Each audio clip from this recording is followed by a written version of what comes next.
Hi, my lovelies. I hope you are all safe and well. It's Mitch here. I'm just coming on to do a little bit of a cheeky video.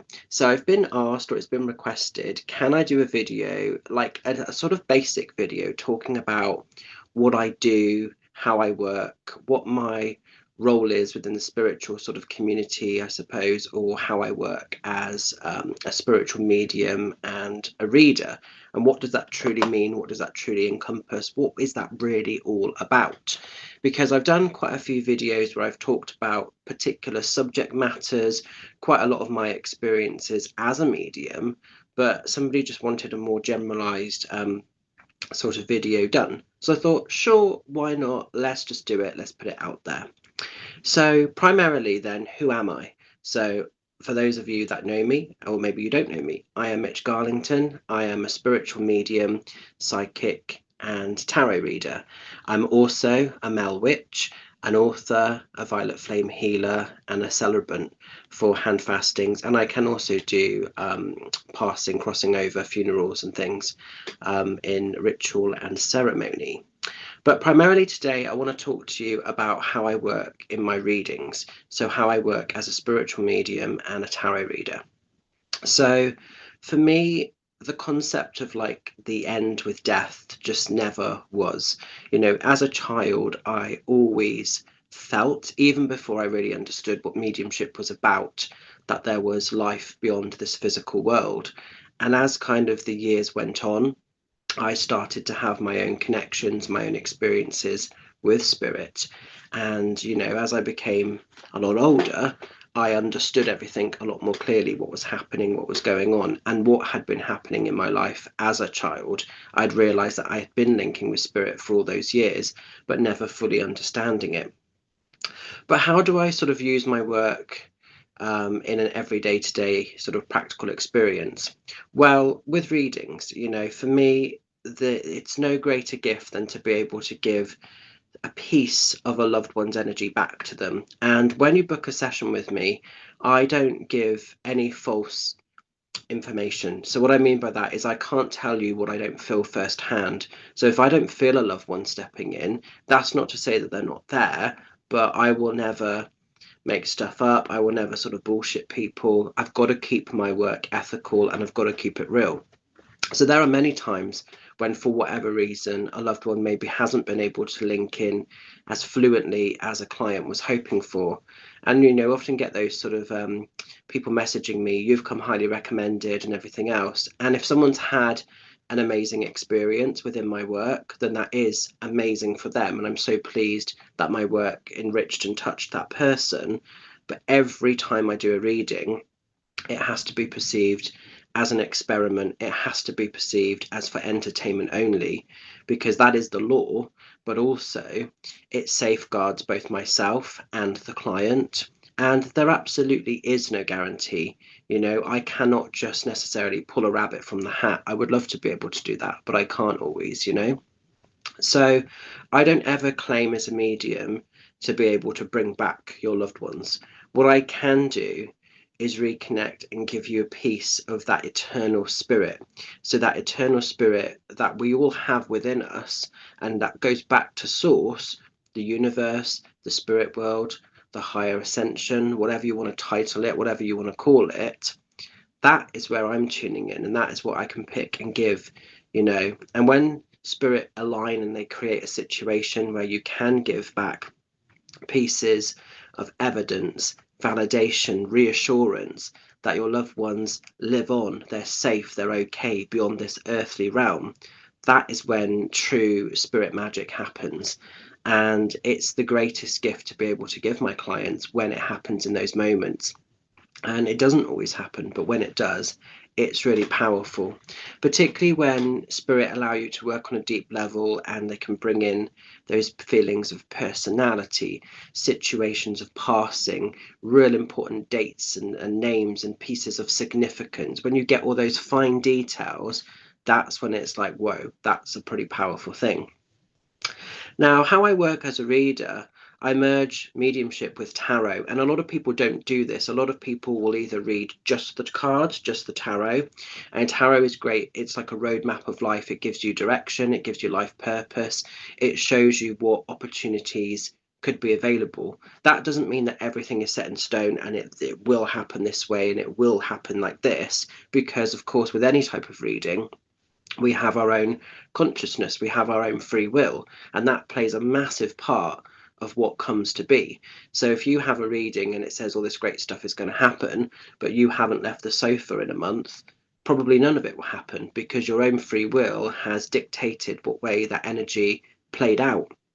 But what the tarot can do is it can show you, what can be available within that energy ball, within that roadmap of life, if you apply yourself, if you give yourself permission to receive.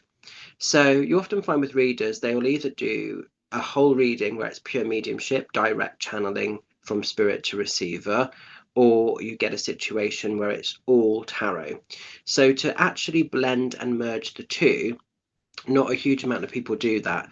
And I always kind of start with the cards, but very often then a link will develop, and then I will sort of go with the mediumship. I'll explain who's there, who's coming through. I'll talk to my client about what I'm getting, and we'll sort of see where the energy goes. And often that spirit will then usually guide me with the tarot.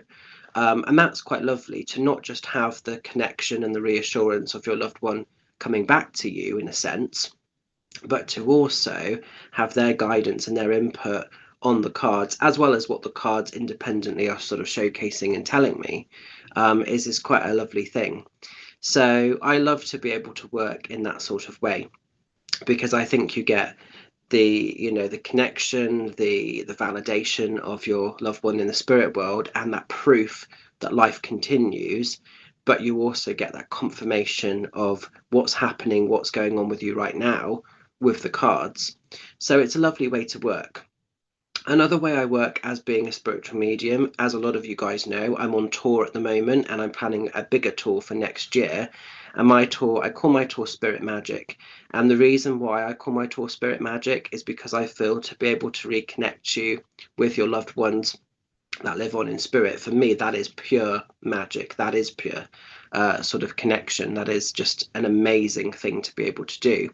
And what's so enriching as a medium, the greatest gift I think with mediumship is being able to sort of allow somebody to start to have the healing process, to start to know that they can live beyond that grief, they can live beyond that trauma, because nobody really ever prepares us for the loss of a person, a loved one, even an animal.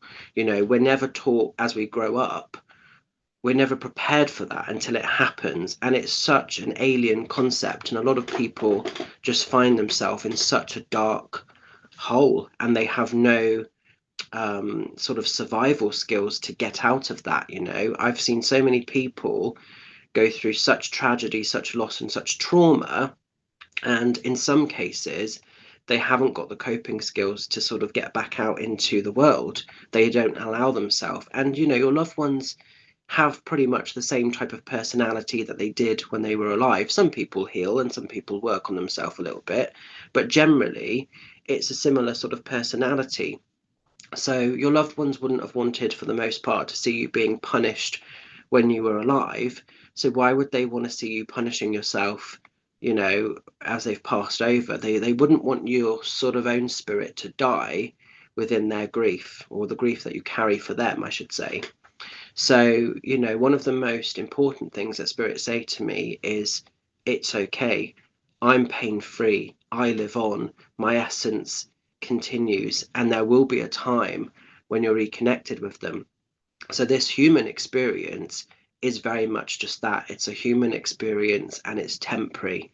And sort of the message I get time and time again from spirit loved ones is, go out there, live your best life, live for your own spirit, but within that, your loved ones will take comfort and they will live with you through that. And I think that's massive, and it's that whole remembrance of, to grieve deeply also means that you've loved deeply. And I think a lot of people forget that. They feel so punished by the energy of grief, but it's like to actually have felt the depths of the grief you experience also means that you have felt such enriching love, and not everybody gets to have that. I think one of the hardest things as a reader is sometimes, having to kind of keep everything in perspective. So obviously, like, I read for a lot of different people all around the world, both in person and on Zoom. And it's quite hard sometimes when maybe you've had a really enriching kind of reading for somebody where it's been life changing, and then your next client could be something so superficial. And of course, to that client, that is really important because that's their world, that's the vibration that they're on. But I get it a lot where I maybe have suicides, or maybe I had it like today, this morning. So I was reading for a client, and she was only a young girl, and I think she was like 18 or 19, and she'd lost her mum when she was 8 years old.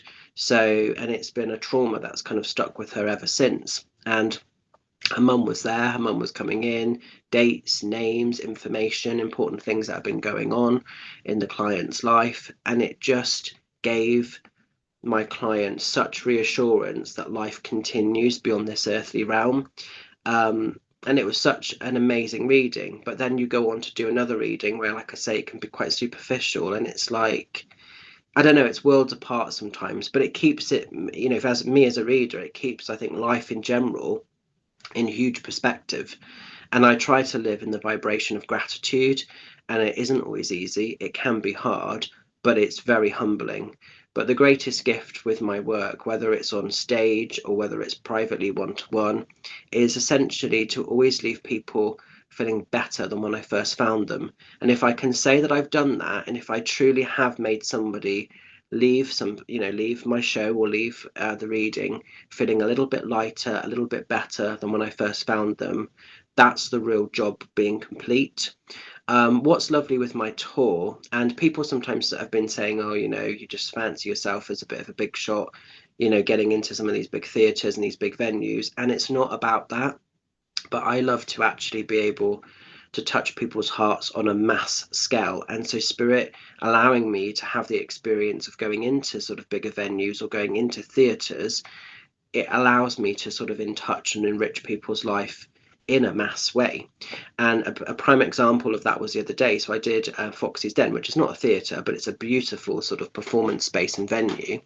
And I did sort of Foxy's Den in Frome. And what was really interesting is quite a few people came up to me at the end saying that they were complete skeptics, complete non-believers, and they weren't necessarily 100% converted. And it's not about conversion, but it's like they went away with a whole new concept of life that they hadn't allowed themselves to receive. And somebody actually said to me, your work is very much like being a counselor, really. And a massive part of readings, it is about counseling, it is about holding space for people to process an array of emotions, because everybody comes to a show for different reasons. Some people are in the depths of heavy grief. Some people are coming because they're just very skeptical and they want to see what it's all about. Some people are coming because they're just diehards and they have their own connection. They're awoke. They've had their own experiences with spirit, and they just love to be in that energy. So everybody's there for a different reason, even though the ethos essentially is the same. Of we're here to sort of receive spirit, and this is why I call it spirit magic. And yeah, this particular person said to me at the end of the show, I came in like 100% skeptic and I'm going away 95% believer. So that's a massive turnaround just from seeing one of my shows. And this person didn't even have a message themselves, they were just watching the messages come in. And there's massive healing with that. And I don't ever feel it's right to convert people. That's not what my job is as a spiritual medium. That is not my job. All I can do is pass on the information that comes to me. And if it resonates, if it makes sense, if it helps to sort of change a thought pattern, then brilliant. Because what I do feel within this world is as we go through the cycles of life, a lot of us are conditioned, a lot of us are shut down from quite a young age, and some of us have been immune to that. Those that connect spiritually, a lot of us have been quite immune to that sort of robotic sort of way of being. And I just have always felt it completely alien that, you know, you can see such light, such personality in someone, and then when they die, that just stops, that just ceases to exist. For me, that is such a back to front scrambled concept that I've never been able to get my head around, because I just know it isn't that. And I've been shown time and time and time and time again, that it isn't that way at all. And yeah, some of the experiences that I could tell you are mind blowing. I am kind of writing or starting to write another book, so I'm going to put a lot of my new stuff in there. But if I look at the years that I've been doing mediumship and everything else, there's just so much. There is actually so much that you can't say there is nothing. Um, so it's really interesting. So, what can you expect if you book a reading from me? Well, like I say, hopefully the opportunity to leave feeling better than when I first found you, the opportunity to be held in sacred space and to just process where you're at with your journey of life, whether it be with the grieving process, whether it be with divination, with the tarot. Um, and yeah, that's really, I suppose, my job in a nutshell. It's just to enrich, it's just to allow people to live again and to realize that they can want better.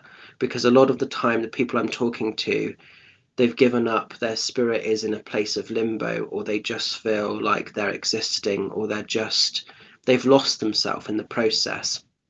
So it's trying to find a way where I can almost, it's a little bit like, reminds me of a Care Bear, where you touch the heart center and like that kind of Care Bear energy goes back in and that stomach lights up with light. And I feel like a lot of people have been turned off, and it's almost like pushing the button to sort of reactivate the light within people. That's really what I feel the job of a medium is. And I do it in a stage way. I can do it massively energetically. It's like a ripple effect. It ripples out to people. When it's one to one, it's a bit more personal. Um, but I don't ever take my work for granted. I know that spirit could take these gifts away from me at any point in time. I know that it's always coming from source, from them. They're channeling. I'm just the voice box. And it's a really humbling and enriching gift to be able to do. And I would never change it for the world. There are times when I feel tired and drained and it can be overwhelming, but it's also an amazing, amazing way to live life. So, you know, there is a lot of taboo, there is a lot of skepticism, there is a lot of um, lower level energy around the work that I do. In some people's consciousness, I will always be perceived as a con man, a charlatan, and all of this. But none of that matters. When you strip it all back to bare bone basics, none of that matters. You know, and I've seen and I know too much to have to even justify myself. And I feel this is why spirit choose me as you know, being able to sort of give that mediumistic vibe, because essentially mediumistic or mediumship is a bridge. You know, our energy goes up, spirit's energy goes down. There's a medium vibration, there's a medium channel, a medium bridge is forged for the two worlds to interlink as one. And spirit entrusts me to deliver that because they know I can do that, you know, with obviously their aid. And like I say, it's just a humbling experience. So, in a nutshell, that is my work, that is my job, that's what I do every day, day to day, pretty much. And I would never change it for the world. So, if you've been enriched by my work, if you feel like it's made a difference to your life, then I'm so pleased that you've entrusted me and allowed me into your world to give you a piece of that energy. If you've yet to sort of discover a connection with me, whether it be on tour or one to one, then if, as and when the time feels right, a time will be created. I don't ever put pressure on things. I think if something is meant to be, it will absolutely become. So that's me in a nutshell, but I felt it was quite important to just answer that question. So I'm going to leave that little video with you. I hope it resonates. I hope it makes a bit of sense. Stay well, stay safe, stay fabulous, and I hope to connect with some of you in some way in the near future.